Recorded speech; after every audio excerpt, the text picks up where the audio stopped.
Hello everyone, কেমন আছো সবাই? তো অনেক দিন পর আমি আবার ভিডিও নিয়ে চলে এলাম। তো 4ঠা মার্চ আমার পিসততো দেওরের বিয়ে ছিল। এই যে সেই হচ্ছে বরমশাই আমাদের, সে এখন রেগে বোম হয়ে আছে, বউয়ের সঙ্গে ঝগড়া করেছে। আর এই দেওরটাকে দেখতে পাচ্ছ, এটা আমার খুড়তুতো দেওর, আমার কাকা শ্বশুরের ছেলে।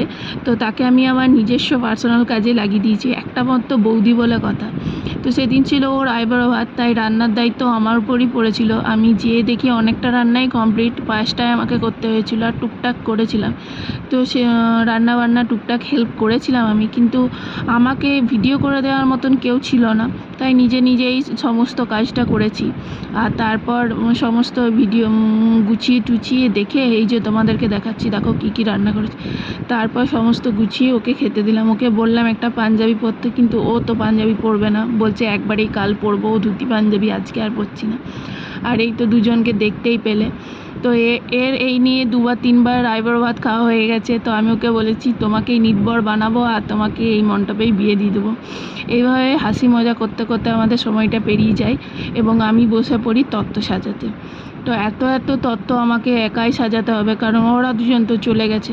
কিন্তু একা আমাকে সাজাতে হয়নি, পরবর্তীকালে সবাই আমাকে হেল্প করেছে। প্রথমেই করেছিল আমার পিসি শাশুড়ির ছোটো ছেলে, মানে আমার ছোটো দেওর। সে সমস্ত জিনিস আমাকে এনে দিয়েছে এবং বলেছে তুমি সাজাও, আমি তোমাকে হেল্প করছি। তো এই তো আমি সাজাতে বসছি। আমি জিনিসপত্রগুলো একটু নেড়ে চেড়ে দেখছিলাম, জানি না কেন, কারণ কিনেছি তো আমি নিজেই, সমস্ত বাজার আমিই করে, মানে আমাকে নিয়েই সমস্ত বাজার হয়েছে। সেসব ব্লগ আর তোমাদের সাথে শেয়ার করা হলো না। আর আমি যদি একা ফিল না করি, বোর ফিল না করি, তাই ও আমাকে ল্যাপটপে মুভি চালিয়ে দিয়েছিল। আর তারপর আমি জানি না কখনো ওই ভিডিওগুলো করেছে। আমি ভাবছি আমার তো ভিডিও করে দেওয়ার কেউ নেই, তাই আমি টুকটাক করে ভিডিও করে তোমাদের সঙ্গে শেয়ার করবো হয়েছিলাম। তো যাই হোক, থ্যাংক ইউ সো মাচ। আর তারপর আস্তে আস্তে আমি খুব সুন্দরভাবে তত্ত্বগুলো সাজানোর ভিডিও করে, মানে তত্ত্বগুলো সাজানোর চেষ্টা করেছি। তারপর এরা এসে মাতুনি জুড়েছে, বলছে এইসব সাজানোর দরকার নেই, সাজানোটা কেউ দেখবে না, জিনিসগুলোই দেখবে, তাই এইভাবে অত সাজানোর দরকার নেই, কোনো রকম ভরে দাও তাহলেই হবে।